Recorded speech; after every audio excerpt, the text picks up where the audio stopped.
Hello guys, എൻ്റെ പുതിയ വീഡിയോയിലേക്ക് സ്വാഗതം. അപ്പോൾ നമ്മൾ സ്റ്റുഡൻ്റ് ആയിട്ടൊക്കെ വന്ന ആൾക്കാരായിരിക്കും മിക്ക ആൾക്കാരും, അഥവാ വിസ അടിച്ച് വന്ന ആൾക്കാരും ആയിരിക്കാം. അപ്പോൾ ഞാൻ ഇപ്പോൾ യു കെയിലെത്തി ഏകദേശം 2 വർഷം തികയാനായി. അപ്പോൾ ഞാൻ പയ്യെ ട്രിപ്പൊക്കെ സ്റ്റാർട്ട് ചെയ്ത് തുടങ്ങിയിട്ടുണ്ടായിരുന്നു. ഇതിപ്പോൾ എൻ്റെ ഏകദേശം 2ാമത്തെ രാജ്യമാണെന്ന് വേണമെങ്കിൽ പറയാം. അപ്പോൾ ഞാൻ കണ്ടതും കേട്ടതുമായിട്ടുള്ള കാര്യങ്ങളും അതുവരെ ഞാൻ മനസ്സിലാക്കിയിട്ടുള്ള കാര്യങ്ങളൊക്കെയാണ് ഞാൻ പറയാൻ ഉദ്ദേശിക്കുന്നത് ഈ ചാനലിലൂടെ.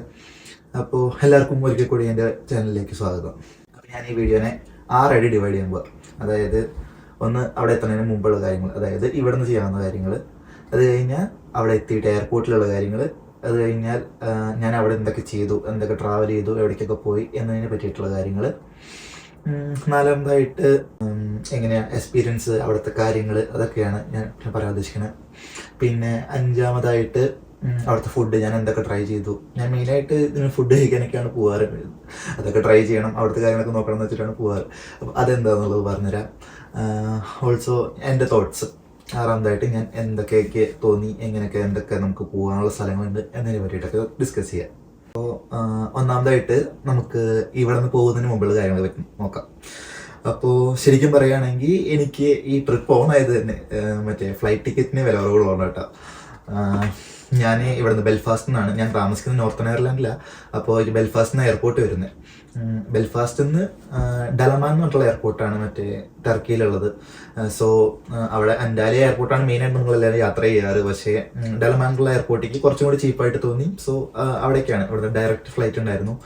ഏകദേശം 4 മണിക്കൂർ 45 മിനിറ്റ് സംതിങ് ഉണ്ടായിരുന്നു ഇവിടുന്ന് പോകാൻ. അതുപോലെ തന്നെ തിരിച്ചു വരാൻ എനിക്ക് 4 മണിക്കൂർ 55 മിനിറ്റ് സംതിങ്. അങ്ങനെയാണ് ഇതിൻ്റെ യാത്രാ സമയം വരുന്നത് യു കെയിൽ നിന്ന്. മെയിൻലാൻഡിലുള്ളവർക്ക് സെപ്പറേറ്റ് ലണ്ടനിനൊക്കെ കിട്ടാണ്ടാവും. ഞാൻ പറയുന്നത് നോർത്തേൺ അയർലൻഡിലെ കേസാണ്, ഞാൻ എൻ്റെ കേസാണ് പറഞ്ഞുകൊണ്ടിരിക്കുന്നത്. അപ്പോൾ എനിക്ക് ബെൽഫാസ്റ്റിനായിരുന്നു ഫ്ലൈറ്റ്. പിന്നെ നമുക്ക് ഇവിടുന്ന് ആവശ്യമായിട്ടുള്ളത് ഒരു വിസയാണ്. ടർക്കിക്ക് പോകാൻ വിസയാണ്. സോ നമുക്ക് വേറെ വിസയുടെ അതായത് അപ്ലൈ ചെയ്ത് BRP സെൻഡ് ചെയ്തിട്ടുള്ള പരിപാടികളൊന്നുമില്ല ഈ രാജ്യത്തേക്ക്. നമുക്ക് വിസ കൂടെ തന്നെ അപ്ലൈ ചെയ്ത് കഴിഞ്ഞാൽ പെട്ടെന്ന് തന്നെ കിട്ടും, അധികം സമയമൊന്നും വേണ്ട. എനിക്ക് വിസയ്ക്ക് ഏതാണ്ട് ഒരു 35 പൗണ്ടോളം സംതിങ് ആണ് വന്നത്. അതിൽ കാണിക്കുന്നത് $42 ആണ്. അന്നത്തെ റേറ്റ് വെച്ചിട്ടുള്ള വില വെച്ചിട്ടാണ് കിട്ടുന്നത്. എനിക്കൊരു 35 പൗണ്ടോളം അതിന് ചിലവായി. പിന്നെ നമുക്ക് ഇവിടെ നിന്ന് ചെയ്യാൻ പറ്റുന്നത് എന്താണെന്ന് വെച്ച് കഴിഞ്ഞാൽ അവിടെ Airbnb ബുക്ക് ചെയ്യാം. Airbnb ആണ് കുറച്ചും കൂടി കോസ്റ്റ് എഫക്റ്റീവ്. ബഡ്ജറ്റ് ട്രിപ്പ് ആയതുകൊണ്ട് തന്നെ നമുക്ക് ഏറ്റവും ലാഭമുള്ള പരിപാടിയും Airbnb നോക്കുന്നതാണ്. ശരിക്കും പറഞ്ഞാൽ യാത്രയുടെ ഒരു രസം തന്നെ അതാട്ടോ. നമുക്ക് അവിടെ താമസിക്കുമ്പോൾ ആ റൂമും ഇതും അത് നമുക്കൊരു പുതിയ വീട് പോലെ ആ രാജ്യത്ത് പോകുമ്പോൾ. അവിടുത്തെ Airbnb ബുക്കിംഗ് നമുക്ക് സൈറ്റിൽ കൂടി ചെയ്യാവുന്നതാണ്. ഞങ്ങൾക്കൊരു പൂളുള്ള റൂമിനെ കിട്ടി. അധികം റേറ്റ് ഒന്നും വന്നില്ല. എനിക്ക് ഏകദേശം വന്നത് ഒരു 46 പൗണ്ട് സംതിങ് ആണ്. അതിലും കുറവിലുണ്ട് അവിടെ റൂമുകൾ. ഈ പൂളും സംഭവങ്ങളൊന്നും ഇല്ലെങ്കിൽ തന്നെ അവിടെ നമുക്ക് റൂം കിട്ടാവുന്നതാണ്. 36 പൗണ്ടിനും 30 പൗണ്ടിനും. അത് സീസൺ അനുസരിച്ച് മാറിക്കൊണ്ടിരിക്കട്ടെ. സീസൺ റേറ്റ്സ് ഉണ്ട്. ഇപ്പോൾ ആ സ്ഥലത്തേക്ക് ആയി വരുന്നേ ഉള്ളൂ ടൂറിസ്റ്റുകളൊക്കെ. സോ റേറ്റ്സ് ഇപ്പോൾ താരതമ്യേന കുറവാണ്. ഞാൻ നിന്ന സ്ഥലം തന്നെ റിനോവേറ്റ് ചെയ്ത് വരുന്നേ ഉള്ളൂ. റൂം സ്റ്റാർട്ടായി വരുന്നുള്ളൂ. അതുകൊണ്ട് കിട്ടിയതാണ്. ഇപ്പോൾ ഞാൻ ആദ്യം പറഞ്ഞ പോലെ ഫ്ലൈറ്റിൻ്റെ കേസ് പറയുകയാണെന്ന് വെച്ച് കഴിഞ്ഞാൽ ഞാൻ ഇതിൽ സ്കൈ സ്കാനറിൽ ഇട്ടിട്ടാണ് നോക്കിയായിരുന്നു. സ്കൈ സ്കാനറിൽ ഇങ്ങനെ റേറ്റ്സ് കുറവായിട്ട് വരും. അതുപോലെ തന്നെ നമ്മൾ ഇൻകോഗ്നിറ്റോ മോഡ് നോക്കാൻ പ്രത്യേകം ശ്രദ്ധിക്കണം. അല്ലെങ്കിൽ നമ്മൾ നോക്കുന്നതനുസരിച്ച് ടിക്കറ്റിൻ്റെ വില മാറിക്കൊണ്ടിരിക്കും. ഞാൻ നോക്കിയ ആദ്യത്തെ ഫ്ലൈറ്റ് ടിക്കറ്റിൻ്റെ കുറച്ച് കഴിയുമ്പോൾ തന്നെ അതിൻ്റെ ഫ്ലൈറ്റിൻ്റെ റേറ്റ് കൂടാണ് സാധാ സൈറ്റിൽ വെച്ച് നോക്കുമ്പോൾ. അപ്പോൾ മാക്സിമം അങ്ങനെ ചെയ്യാൻ ശ്രദ്ധിക്കുക. നമുക്ക് ടിക്കറ്റിൻ്റെ ഞാനും വേറെ 2 പേരും, എൻ്റെ ബ്രദറിൻ്റെ ഫ്രണ്ടും കൂടിയിട്ടാണ് യാത്ര ചെയ്തത് ഈ യാത്ര. സോ ഞങ്ങളിങ്ങനെ പരസ്പരം ഡിസ്കസ് ചെയ്തിട്ടൊക്കെയാണ്. ഞങ്ങൾ ടിക്കറ്റ് നോക്കിയിരിക്കുന്ന ആൾക്കാരാണ്. അപ്പോൾ ടിക്കറ്റിന് എപ്പോൾ റേറ്റ് കുറവ് വരുന്നു അപ്പോൾ ഞങ്ങൾ ട്രിപ്പ് പോവുക എന്നുള്ള രീതിക്കാണ് നോക്കിയിരിക്കുന്നത്. അപ്പോൾ ഈ ഫ്ലൈറ്റ് കണ്ട ഉടനെ തന്നെ ഞങ്ങൾ ഈ ജെറ്റുവിൻ്റെ ഒഫീഷ്യൽ പേജിൽ കയറിയിട്ടാണ് ഞങ്ങൾ ടിക്കറ്റ് ബുക്ക് ചെയ്തത്. അപ്പോൾ തന്നെ ബുക്ക് ചെയ്തു. കുറച്ച് കഴിഞ്ഞ് കഴിഞ്ഞാൽ ഈ ടിക്കറ്റിൻ്റെ വില മാറിക്കൊണ്ടേയിരിക്കും. അപ്പോൾ ടിക്കറ്റ് ഫിക്സ് ആയതിനു ശേഷമാണ് ഞങ്ങൾ ബാക്കിയുള്ള പരിപാടിക്ക് ശരിക്കും നോക്കി തുടങ്ങിയത്. വിസയാണ് ഞങ്ങൾക്ക് അറിയാമായിരുന്നു മുമ്പ് തന്നെ. അപ്പോൾ അതിന് എത്ര എമൗണ്ട് ആണെന്നും ഇതൊക്കെ ഞങ്ങൾ മുമ്പേ ഫ്രണ്ട്സ് വഴി അറിഞ്ഞിരുന്നു. ടിക്കറ്റ് ബുക്കായ ഉടനെ തന്നെ ഞങ്ങൾ വിസയ്ക്ക് അപ്ലൈ ചെയ്യാനുള്ള പരിപാടി നോക്കി. അത്യാവശ്യം സമയം വേണ്ടി വന്നു ഞങ്ങൾ അതൊന്ന് ബുക്ക് ചെയ്തെടുക്കാൻ. ഒരു ദിവസം കൊണ്ട് തന്നെയാണ് പ്ലാനിങ്. വിസ ബുക്കിങ്ങും ടിക്കറ്റ് ബുക്കിങ്ങും എല്ലാം നടക്കുന്നത്. പെട്ടെന്ന് തീരുമാനിച്ച ട്രിപ്പാണ്. പെട്ടെന്ന് പോകേണ്ടി വന്നിട്ടുണ്ട്. അപ്പോൾ അധികം സമയം ഉണ്ടായിരുന്നില്ല, ഒരു പ്രിപ്പറേഷനും ഉണ്ടായിരുന്നില്ല, പ്ലാനിങ് ഉണ്ടായിരുന്നില്ല, ഒന്നുമില്ല. ജസ്റ്റ് ടിക്കറ്റ് അവിടെ എത്തുക എന്നുള്ളത് മാത്രമേ ഉണ്ടായിരുന്നുള്ളൂ. അപ്പോൾ വിസയ്ക്ക് ഞങ്ങൾക്ക് ചിലവ് വന്നത് ഏകദേശം 35 പൗണ്ടാന്ന് പറഞ്ഞല്ലോ. അപ്പോൾ ഇതെങ്ങനെ ബുക്ക് ചെയ്യാന്ന് വെച്ച് കഴിഞ്ഞാൽ ടർക്കി ഗവൺമെന്റ് സൈറ്റ് ഉണ്ട്. അതെന്ന് പറഞ്ഞു കഴിഞ്ഞാൽ അപ്ലൈ ഫോർ വിസ ടർക്കി എന്ന് അടിച്ചാൽ തന്നെ നമുക്ക് അതിന്റെ ഒഫീഷ്യൽ സൈറ്റ് കാണാം. അതിൽ കയറിയിട്ട് നമുക്ക് ഇന്ത്യൻ പാസ്പോർട്ടിന് കൊടുക്കാനൊക്കെ ഉണ്ടാവും. ഫസ്റ്റ് വിസേനെ പറ്റിയുള്ള ഡീറ്റെയിൽസ് വേണമെന്നുണ്ടെങ്കിൽ കമന്റിൽ ഇട്ട് കഴിഞ്ഞാൽ നമുക്ക് വിശദമായിട്ട് ചെയ്യാം അടുത്ത വീഡിയോ ആയിട്ട്. അപ്പോൾ നോർമലി അതിൽ വരുന്ന ഓപ്ഷൻസ് ഒക്കെ വെച്ചിട്ട് വേണം നമുക്ക് ചെയ്ത് വിസ എടുക്കാവുന്നതാണ്. ഒരു കൺഫർമേഷൻ മെയിൽ വരും. ആഫ്റ്റർ ദ നമുക്ക് വിസ അപ്പം തന്നെ കയ്യിൽ കിട്ടുന്നതാണ്, അധികം സമയമൊന്നും വേണ്ട. Airbnb എനിക്ക് ഉണ്ടായിരുന്ന എവിടെയെന്ന് വെച്ച് കഴിഞ്ഞാൽ എനിക്ക് എയർപോർട്ടിൽ നിന്ന് ആകെ എനിക്ക് 8 മിനിറ്റോ 10 മിനിറ്റോ സംതിങ് വേണ്ടി വന്നിട്ടുള്ളൂ. സോ ഞങ്ങൾ എത്തുന്നത് 7-ാം തീയതി രാത്രിയാണ്. ഞങ്ങൾ ഫ്രൈഡേ 7-ാം തീയതി കയറിയിട്ട് അന്ന് രാത്രിയാണ് എത്തുന്നത്. സോ നമുക്ക് അന്ന് യാത്ര ചെയ്യാൻ പറ്റില്ല, അന്ന് മൊത്തം അവിടെ തന്നെ നിൽക്കേണ്ടി വരും. സോ എയർപോർട്ടിനടുത്തുള്ള Airbnb നോക്കിയാണ് ഞങ്ങൾ ബുക്ക് ചെയ്തത്. സോ അവിടെ എത്തിക്കഴിഞ്ഞ് കഴിഞ്ഞാൽ നേരെ കയറി കിടന്നുറങ്ങാം, ഫ്രഷ് ആവാന്നുള്ള രീതിക്കൊക്കെ ആയിരുന്നു ഉദ്ദേശിച്ചിട്ടുണ്ടായിരുന്നത്. അപ്പോൾ ഇത് 3 കാര്യങ്ങളാണ്: താമസം, വിസ, ടിക്കറ്റ്. ഇത്രയാണെങ്കിൽ നമുക്ക് അങ്ങോട്ട് പോകാനുള്ള എല്ലാ സംഭവങ്ങളുമായി. പിന്നെ നമുക്ക് യാത്രയെ പറ്റി പറയാൻ വെച്ച് കഴിഞ്ഞ് കഴിഞ്ഞാൽ വലിയ ബുദ്ധിമുട്ടൊന്നും ഉണ്ടായിരുന്നില്ല. നല്ല ഫ്ലൈറ്റ് ആയിരുന്നു. ഞങ്ങൾക്ക് ശരിക്കും പറഞ്ഞു കഴിഞ്ഞാൽ ഒരു വെഡിങ്ങിന് പോകുന്ന ഒരു ഫാമിലി, അതായത് ഒരു ഫാമിലി മൊത്തം ഒരു ഫ്ലൈറ്റ് എടുത്തേക്കുക, അതിൻ്റെ ബാക്കി വന്ന സീറ്റ് അവർ ജസ്റ്റ് സോൾഡ് ഓഫ് ചെയ്തേക്കാണ്. അപ്പോൾ അതാണ് ഞങ്ങൾക്ക് റേറ്റ് കുറവ് കിട്ടാൻ കാരണം എന്നും എനിക്ക് തോന്നുന്നു. അപ്പോൾ നല്ല യാത്രയായിരുന്നു. ഒരു ഫാമിലിയുടെ ഒപ്പം യാത്ര ചെയ്യാന്ന് പറയുന്നത് ഫുൾ ഫ്ലൈറ്റ് മൊത്തം ഫാമിലി, ഇടയിൽ നമ്മൾ മാത്രം. അപ്പോൾ മൊത്തത്തിലൊരു വൈബായിരുന്നു മൊത്തത്തിൽ പ്ലെയിനിൽ പോകാന്ന് പറഞ്ഞു കഴിഞ്ഞാൽ. കുക്കുകളിയും ഫ്ലൈറ്റ് ടേക്ക് ഓഫ് ചെയ്യുമ്പോഴും ഇറങ്ങുമ്പോഴും ഒക്കെ അതിൻ്റെതായ സംഭവങ്ങളൊക്കെ എടുത്ത് തിയേറ്ററിലേക്ക് ഇരിക്കണ്ടോ അതേപോലെ ഞങ്ങൾ ഫ്ലൈറ്റിലിരുന്നായിരുന്നു, ഞങ്ങൾ 3 പേരും കൂടിയിട്ട്. അടുത്തടുത്തുള്ള സീറ്റിനെ കിട്ടി. ഞങ്ങൾക്ക് എമർജൻസി സീറ്റിൻ്റെ അടുത്താണ് കിട്ടി. അത്യാവശ്യം ലെഗ് സ്പേസ് ഉണ്ടായിരുന്നു. സോ യാത്ര കംപ്ലീറ്റ്ലി അടിപൊളിയായിരുന്നു ഇവിടെ നിന്ന് അങ്ങോട്ട് പോകാനുള്ളത്. ഇനി എനിക്ക് പറയാനുള്ളത് അവിടെ എത്തിയതിന് ശേഷമുള്ള കാര്യങ്ങളാണ്. ഡലമാൻ എയർപോർട്ട് എന്ന് പറഞ്ഞു കഴിഞ്ഞാൽ അത്യാവശ്യം വലിപ്പമൊക്കെ ഉണ്ട്. ഒന്ന് റെഡിയായി വന്നുകൊണ്ടിരിക്കുകയാണ് ആ സംഭവങ്ങളൊക്കെ, അവിടുത്തെ യാത്രയുടെ സംഭവങ്ങളും ടൂറിസങ്ങളും ഒക്കെ അറിഞ്ഞു വരുന്നേ ഉള്ളൂ ആൾക്കാർ.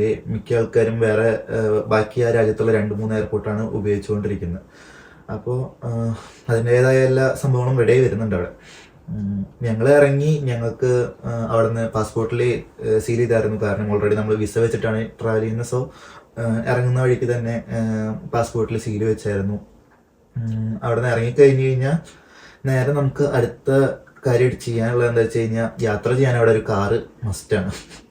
കാരണം അവിടെ നിന്ന് ഓരോ സ്ഥലങ്ങളിലേക്കും അത്യാവശ്യം ദൂരങ്ങളുണ്ട്. നമ്മൾ ഒരു സ്ഥലം മാത്രം നിന്ന് മൊത്തം കാണുകയാണെങ്കിൽ വലിയ പ്രശ്നങ്ങളില്ല. പക്ഷെ ഞങ്ങൾ ഉദ്ദേശിച്ചേക്കുന്നത് ഒരു സെൻട്രൽ പോയിന്റ്, അവിടെ നിന്ന് ബാക്കിയുള്ള സ്ഥലത്തേക്ക് എല്ലാം എത്തുക, പറ്റാവുന്ന സ്ഥലത്തേക്കൊക്കെ എത്തുക. അങ്ങനെ പ്ലാനിങ് ഒന്നുമില്ല, എത്തുക, അത്രേ ഉള്ളൂ.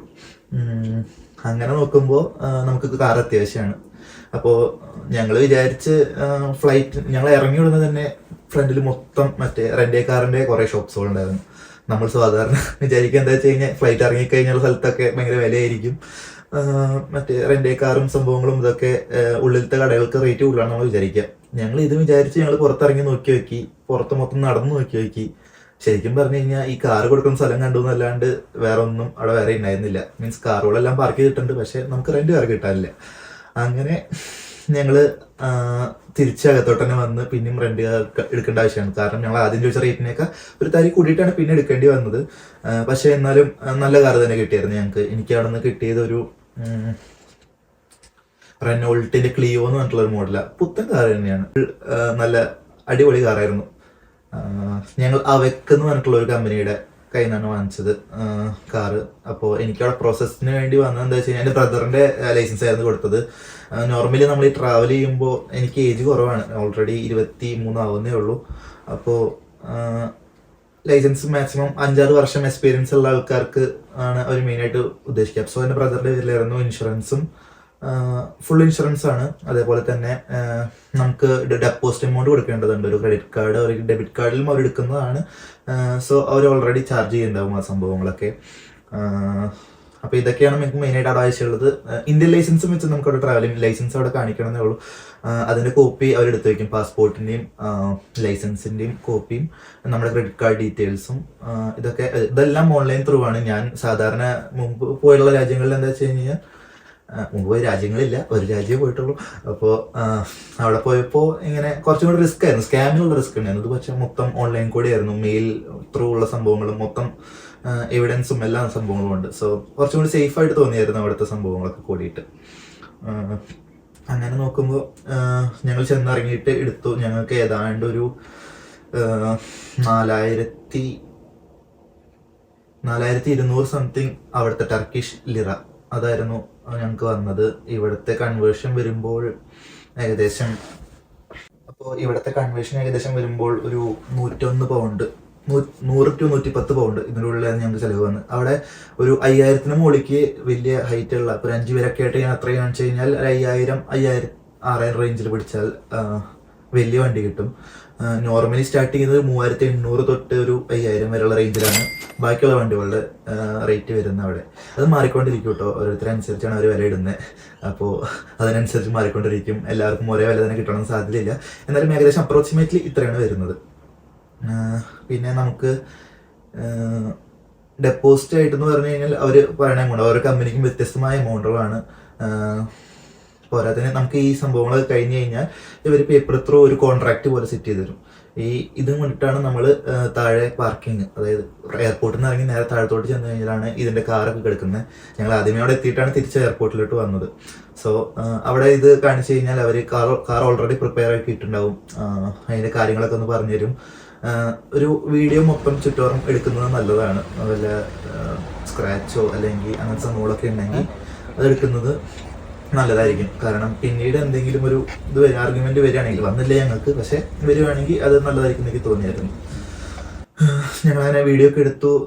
കിലോമീറ്ററിന്റെ ഫോട്ടോസ് എടുക്കാൻ മറക്കരുത്. പെട്രോൾ എത്രയാണെന്ന് നോക്കണം, കാരണം ഫുൾ പെട്രോൾ ആയിട്ട് അവർ തരുന്നത്. സോ നമ്മൾ തിരിച്ച് കൊടുക്കുമ്പോഴും ഫുൾ പെട്രോൾ ആയിട്ട് കൊടുക്കണം.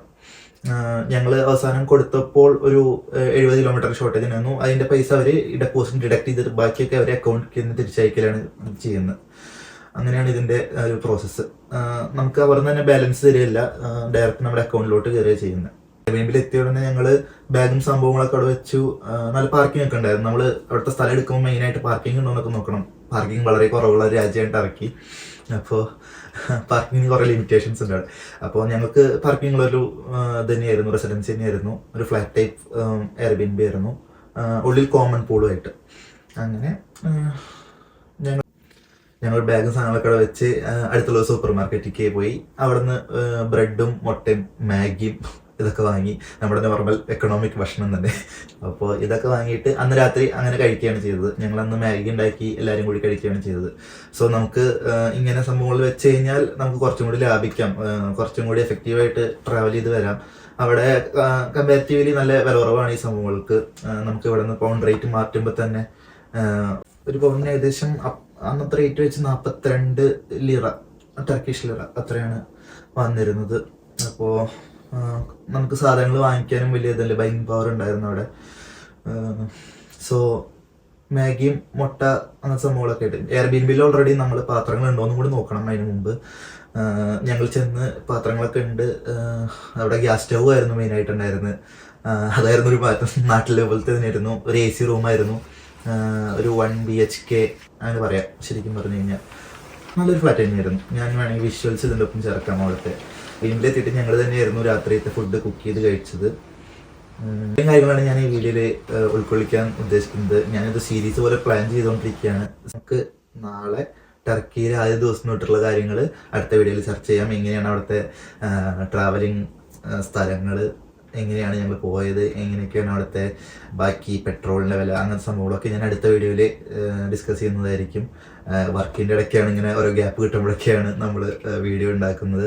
സോ എന്തെങ്കിലും കുറ്റങ്ങളും കുറവിലുണ്ടെങ്കിലും കമൻസിൽ അറിയിക്കാൻ മറക്കണ്ട. എല്ലാവരും സബ്സ്ക്രൈബ് ചെയ്യുക, ഇഷ്ടപ്പെട്ടെങ്കിൽ മാത്രം സബ്സ്ക്രൈബ് ചെയ്യുക. അങ്ങനെ ഇനിയൊരു വീഡിയോ വരുന്നതുവരെ ബൈ ബൈ.